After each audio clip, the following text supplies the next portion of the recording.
जन्म से लेकर देह त्याग तक भगवान कृष्ण के जीवन की लगभग हर घटना में कोई सूत्र है। युद्ध भूमि पर दिया गया गीता का उपदेश संसार का श्रेष्ठतम ज्ञान माना जाता है।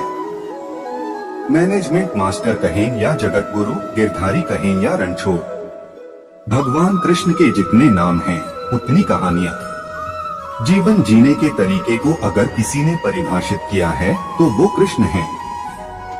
कर्म से होकर परमात्मा तक जाने वाले मार्ग को उन्हीं ने बताया है।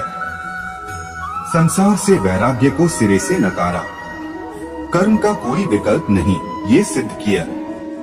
कृष्ण कहते हैं, मैं हर हाल में आता हूँ, जब पाप और अत्याचार का अंधकार होता है तब भी, जब प्रेम और भक्ति का उजाला होता है तब भी। दोनों ही परिस्थिति में मेरा आना निश्चित है। वैसे तो कृष्ण का संपूर्ण जीवन ही एक प्रबंधन की किताब है, जिसे सैकड़ों हजारों बार कहा सुना जा चुका है। कुरुक्षेत्र में दो सेनाओं के बीच खड़े होकर भारी तनाव के समय कृष्ण ने अर्जुन को जो ज्ञान दिया वो दुनिया का श्रेष्ठतम ज्ञान है। गीता का जन्म युद्ध के मैदान में दो सेनाओं के बीच हुआ। जीवन की श्रेष्ठतम बातें भारी तनाव और दबाव में ही होती हैं। अगर आप दिमाग को शांत और मन को स्थिर रखने की कोशिश करें तो सबसे बुरी परिस्थितियों में भी आप अपने लिए कुछ बहुत बेहतरीन निकाल पाएंगे। ये कृष्ण सिखाते हैं। गीता पढ़ने से पहले अगर इसी बात को समझ लिया जाए तो गीता पढ़ना सफल हुआ। कृष्ण का जीवन ऐसी ही बातों से भरा पड़ा है, जरूरत है नजरिए की। उनका जीवन आपके लिए माइथोलॉजी का एक हिस्सा मात्र भी हो सकता है और आपका पूरा जीवन बदल कर रख देने वाला ज्ञान भी। आवश्यकता हमारी है, हम उनके जीवन से लेना क्या चाहते हैं। कृष्ण मात्र कथाओं में पढ़ा या सुना जाने वाला पात्र नहीं है, वो चरित्र और व्यवहार में उतारे जाने वाले देवता हैं। कृष्ण से सीखें कैसे जीवन को श्रेष्ठ बनाया जाए। 10 बातें हैं जो अगर व्यवहार में उतार ली तो सफलता निश्चित मिलेगी। 1. शुरू से अंत तक जीवन संघर्ष ही है। कारागृह में जन्मे कृष्ण, पैदा होते ही रात में यमुना पार कर गोकुल ले जाया गया। तीसरे दिन पुतना मारने आ गई। यहाँ से शुरू हुआ संघर्ष देह त्यागने से पहले द्वारिका डुबोने तक रहा। कृष्ण का जीवन कहता है, आप कोई भी हो, संसार में आए हैं तो संघर्ष हमेशा रहेगा। मानव जीवन में आकर परमात्मा भी सांसारिक चुनौतियों से बच नहीं सकता। कृष्ण ने कभी किसी बात की शिकायत नहीं की, हर परिस्थिति को जिया और जीता। कृष्ण कहते हैं, परिस्थितियों से भागो मत, उसके सामने डटकर खड़े हो जाओ, क्योंकि कर्म करना ही मानव जीवन का पहला कर्तव्य है। हम कर्मों से ही परेशानियों से जीत सकते हैं। 2. स्वस्थ शरीर से ही विजय है। कृष्ण का बचपन माखन मिश्री खाते हुए गुजरा। आज भी भोग लगाते हैं हम, लेकिन ये संकेत कुछ और हैं। आहार अच्छा हो, शुद्ध हो, बल देने वाला हो। बचपन में शरीर को अच्छा आहार मिलेगा तो ही इंसान युवा होकर वीर बनेगा। शरीर को स्वस्थ रखना है तो बचपन से ध्यान देने की जरूरत है। ये पेरेंटिंग के दौर से गुजर रहे युवाओं के लिए बड़ा मैसेज है। अपने बच्चों को ऐसा खाना दें जो उनको बल दे, सिर्फ स्वाद के लिए ही ना खिलाएं, तभी वे बड़े होकर स्वयं को और समाज को सही दिशा में ले जा पाएंगे। 3. पढ़ाई किताबी ना हो, रचनात्मक हो। कृष्ण ने अपनी शिक्षा मध्य प्रदेश के उज्जैन में सांदीपनी ऋषि के आश्रम में रहकर पूरी की थी। कहा जाता है 64 दिन में उन्होंने 64 कलाओं का ज्ञान हासिल कर लिया था। वैदिक ज्ञान के अलावा उन्होंने कलाएं सीखी। शिक्षा ऐसी ही होनी चाहिए जो हमारे व्यक्तित्व का रचनात्मक विकास करे। संगीत, नृत्य, युद्ध सहित 64 कलाओं कृष्ण के व्यक्तित्व का हिस्सा हैं।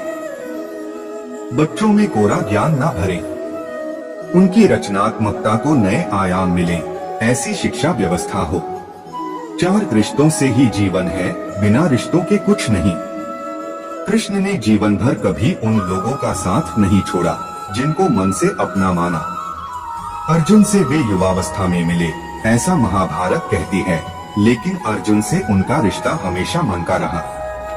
सुदामा हो या उद्धव, कृष्ण ने जिसे अपना मान लिया उसका साथ जीवन भर दिया। रिश्तों के लिए कृष्ण ने कई लड़ाइयां लड़ी और रिश्तों से ही कई लड़ाइयां जीती। उनका सीधा संदेश है, सांसारिक इंसान की सबसे बड़ी धरोहर रिश्ते ही हैं। अगर किसी के पास रिश्तों का थाती नहीं है तो वो इंसान संसार के लिए गैर जरूरी है। इसलिए अपने रिश्तों को दिल से जिए, दिमाग से नहीं। 5 नारी का सम्मान समाज के लिए जरूरी। राक्षस नरकासुर का आतंक था। करीब 16,100 महिलाओं को उसने अपने महल में कैद किया था। महिलाओं से बलात्कार में उसे सुख मिलता था। कृष्ण ने उसे मारा, सभी महिलाओं को मुक्त कराया। लेकिन सामाजिक कुरीतियां तब भी थीं। उन महिलाओं को अपनाने वाला कोई नहीं था। खुद उनके घर वालों ने उन्हें दूषित मानकर त्याग दिया। ऐसे में कृष्ण आगे आए, सभी 16,100 महिलाओं को अपनी पत्नी का दर्जा दिया। समाज में उन्हें सम्मान के साथ रहने के लिए स्थान दिलाया। कृष्ण ने हमेशा नारी को शक्ति बताया, उसके सम्मान के लिए तत्पर रहे। पूरी महाभारत नारी के सम्मान के लिए ही लड़ी गई। सो आप कृष्ण भक्त हैं तो अपने आसपास की महिलाओं का पूरा सम्मान करें। कृष्ण की कृपा पाने का ये सरलतम मार्ग है। 6 आपके मतभेद अगली पीढ़ी के लिए बाधा ना बने। कम ही लोग जानते हैं कि जिस दुर्योधन के खिलाफ कृष्ण ने आजीवन पांडवों का साथ दिया, उसकी मौत का कारण भी कृष्ण की कूटनीति बनी। वो ही दुर्योधन रिश्ते में कृष्ण का संधि भी था।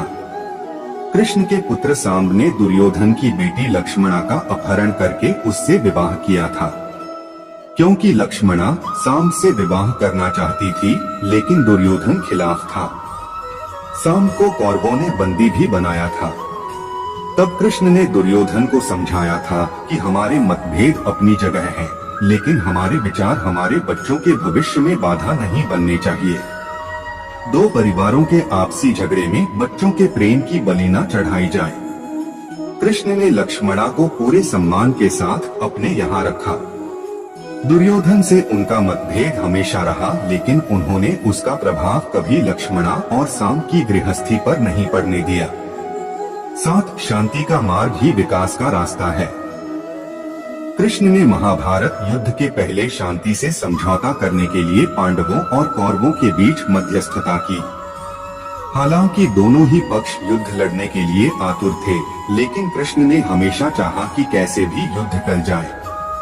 झगड़ों से कभी समस्याओं का समाधान नहीं होता है। शांति के मार्ग पर चलकर ही हम समाज का रचनात्मक विकास कर सकते हैं। कृष्ण ने समाज की शांति से मन की शांति तक दुनिया को ये समझाया कि कोई भी परेशानी तब तक मिट नहीं सकती जब तक वहाँ शांति ना हो। फिर चाहे वो समाज हो या हमारा खुद का मन, शांति से ही सुख मिल सकता है, साधनों से नहीं। 8 हमेशा दूरगामी परिणाम सोचें। महाभारत में जुए की घटना के बाद पांडवों को वनवास हो गया। कृष्ण ने अर्जुन को समझाया कि ये समय भविष्य के लिए तैयारी करने का है। महादेव शिव, देवराज इंद्र और दुर्गा की तपस्या करने को कहा। कृष्ण जानते थे कि दुर्योधन को कितना भी समझाया जाए, वो पांडवों को कभी उनका राज्य नहीं लौटाएगा।